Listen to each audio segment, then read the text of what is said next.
संत मत धारा आपकी सेवा में प्रस्तुत।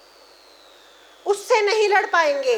हम जितनी भी अपनी कोशिश कर लें अपने आप को सुधार पाना तो दूर की बात है, हम अपने विचार भी नहीं बदल पाएंगे। क्योंकि जब तक हमारे अंदर वो शक्ति प्रकट ना हो जाए जिसे ईश्वर कहा जाता है, तब तक उस मन को जो बड़ा बलवान है, बहुत बलवान है, हमारे में तो शक्ति नहीं है। हम कैसे लड़ेंगे मन से? हम हैं इतने शक्तिवान। हम तब शक्तिवान हैं जब हम उसका रूप हो गए, तब तो हम परम शक्तिवान हैं।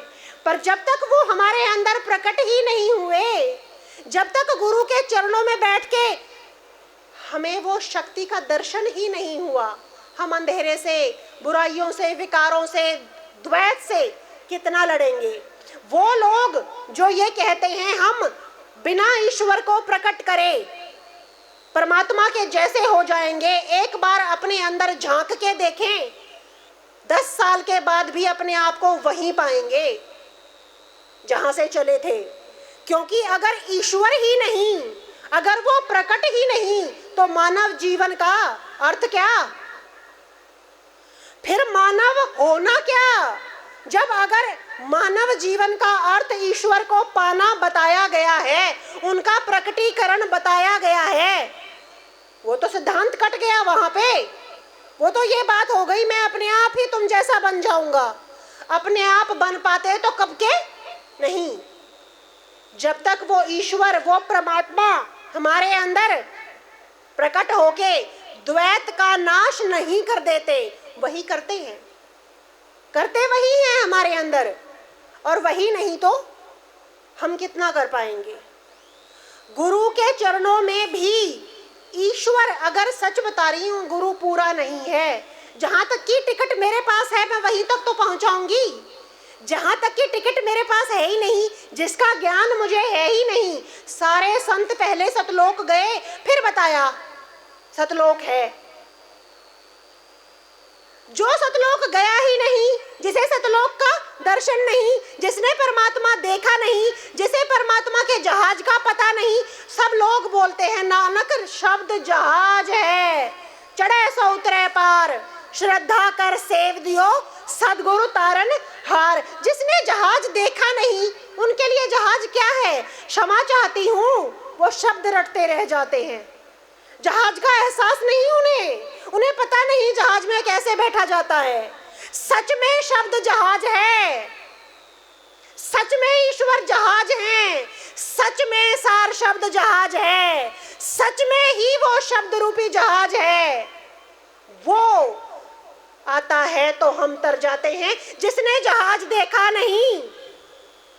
और उस गुरु के लिए कहा श्रद्धा कर सेव दियो सतगुरु तारनहार।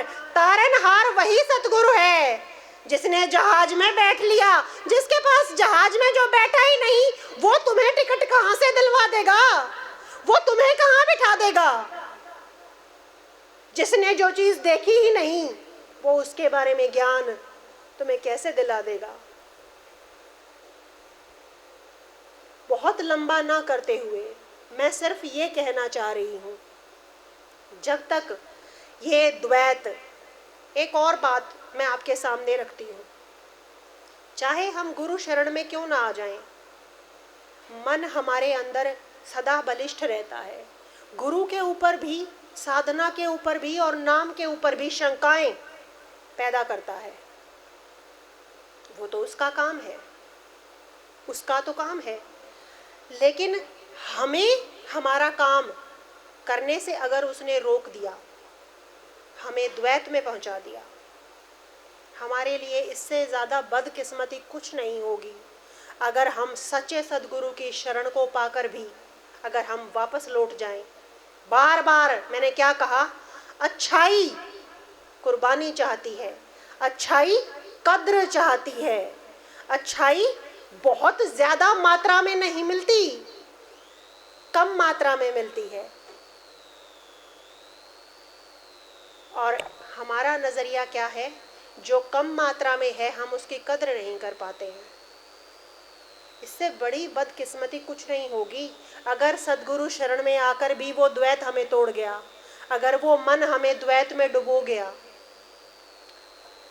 इससे ज़्यादा हम अपने साथ बुरा और कर भी क्या पाएंगे कि सतलोक के किनारे खड़े होके वापस मुड़ जाएंगे। इससे ज़्यादा अपना बुरा हम किसी का क्या बुरा करेंगे। हम यहाँ आए हैं ये सोच के कि हम अपना ही नहीं दूसरों का भी कल्याण करें। जितनों को मैं जानती हूँ, हर कोई ये कोशिश करता है कि मैं बता सकूँ दूसरों को कि यही रास्ता सच्चा है, अद्वैत का है, सद्गुरु का है, सच्चे नाम का है। तो जिसने शब्द जहाज देखकर भी वापस मुड़ के दूसरों को ना बताया, क्यों हमारे सद्गुरु आज प्रचार कर रहे हैं? क्यों? क्या पड़ी है? क्या पड़ी है? उनको रोटी नहीं मिल रही थी। हमारा जो है खान पान जो है हम दे रहे हैं उनको, हम अपनी जो भी है। क्यों? क्योंकि जो खुद जहाज में बैठकर दूसरों को बिठाना ही नहीं चाहता, जो ले जाना ही नहीं चाहता, जो दूसरों को यही है वो मैं और तू, कि मैं ही नहीं तू भी, मैं या तो तू, मैं ही अकेला क्यों तर जाऊं? अगर मैं अकेला तर जाऊं तो मैं नहीं तरूंगा, वो कहते हैं।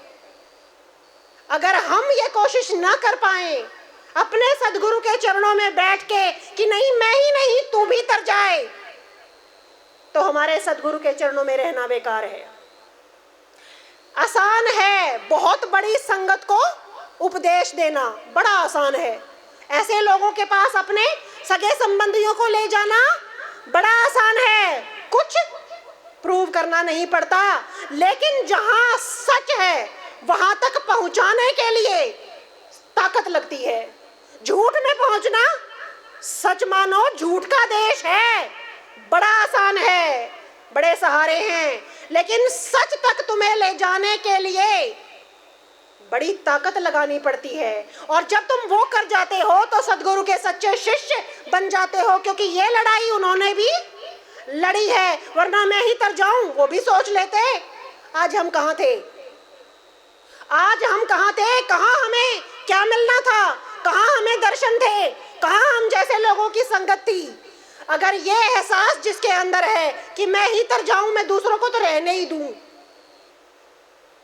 कोशिश करो उनकी छाया में बैठ के अपने को उनके जैसा बना डालें, बल्कि वही बना डालें, या कम से कम उनके प्रति इतनी श्रद्धा, इतना विश्वास, अटूट विश्वास जिसमें नकारात्मकता ना हो।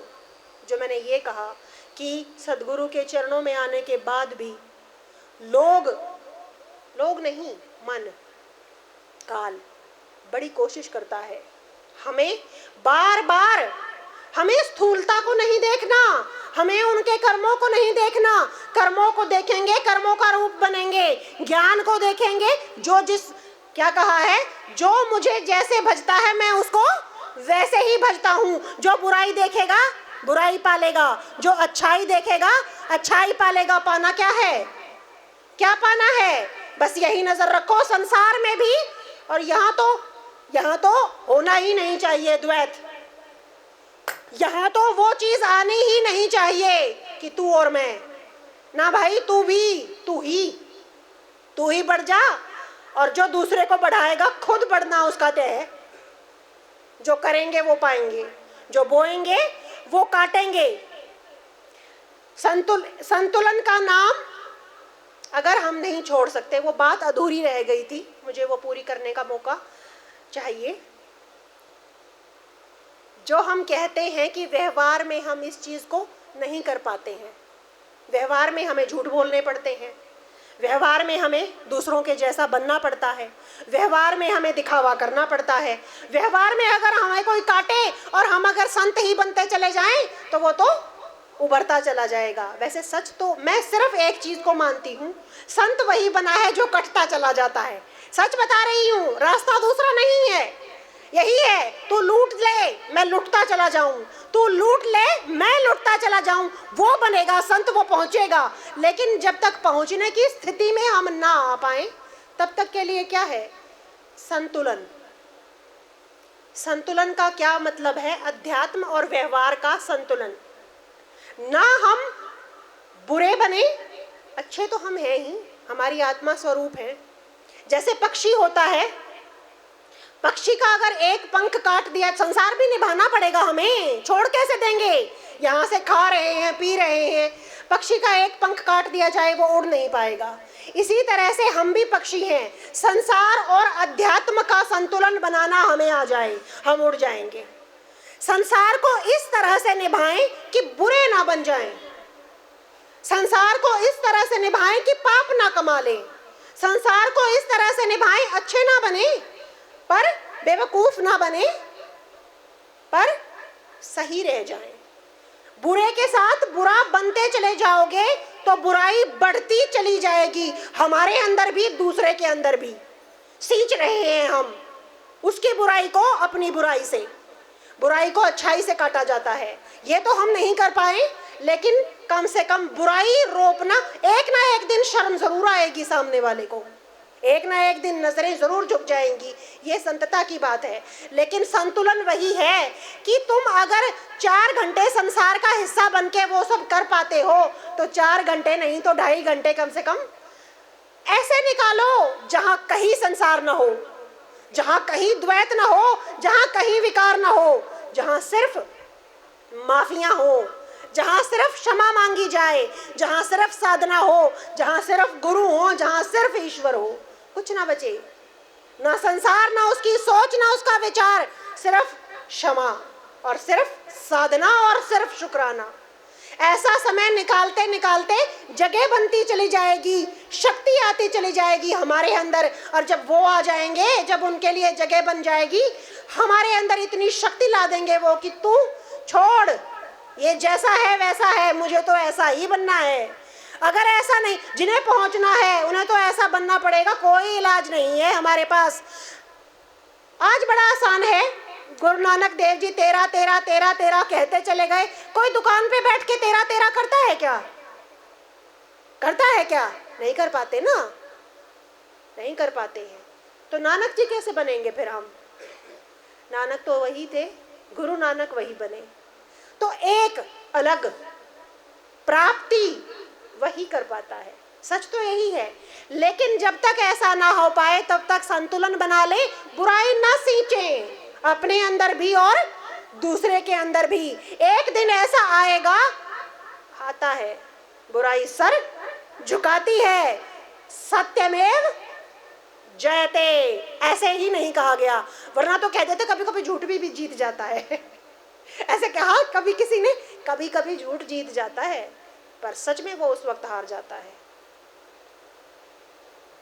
वो झूठ की जीत झूठी है। झूठ बता सच्ची जीत कैसे दिलाएगा? जड़ जिसकी नहीं फल कहां से लाएगा? झूठ की जड़ भी सच में है, अगर सच ना हो तो झूठ कहां से आएगा? अगर सच्ची बात ना हो तो झूठी बात उसमें से कैसे बन पाएगी? झूठ भी अपनी शक्ति सच से ही लेता है, तो अपनी शक्ति सच को ही बना ले, ईश्वर को बना ले। सच ईश्वर है, सारी बातें बनी बनाई है। ईश्वर तो दर्शन में है, ईश्वर तो अंतर में है, वो तो शक्ति है। कमजोरियां हैं संसार, कमजोरियां हैं द्वैत।